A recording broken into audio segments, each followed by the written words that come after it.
Krenuo sam za selo Čedovo. Tamo imaju banjice. Sad ćemo vidjeti kako tamo izgleda. Vidite. I da vidimo sada kako će tamo biti.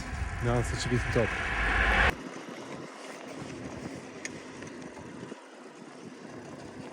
Gledajte prirode. Evo ga i orao. Evo vidite. Leti.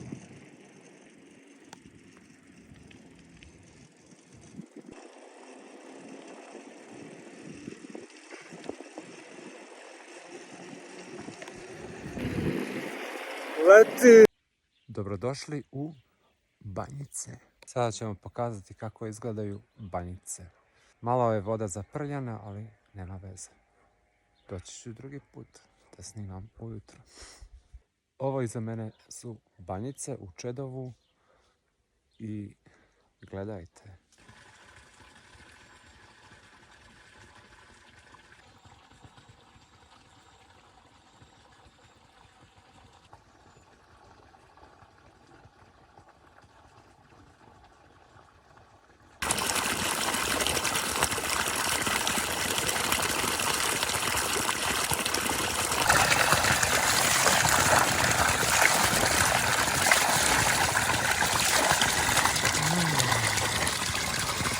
Zdrava voda, čista voda iz Sjenice.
Trebalo je to opština dala predlog, da ovo koje hauzine,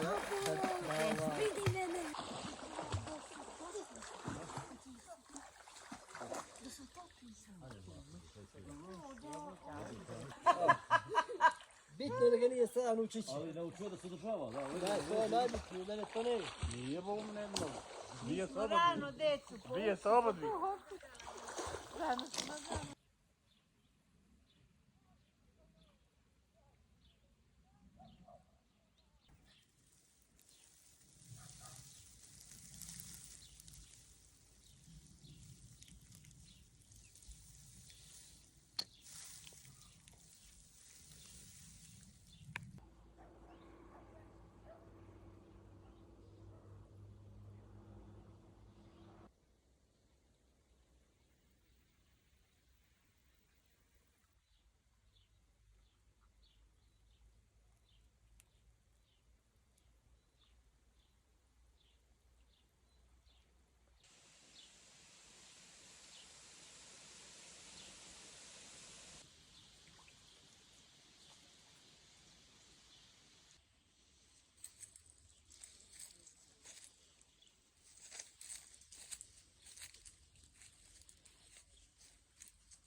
došlo je vrijeme da moram da idem kući, pa doći ću drugi put. Fenomenalan osjećaj je biti u prirodi. Mnogo bolje nego da slušam tuđe probleme.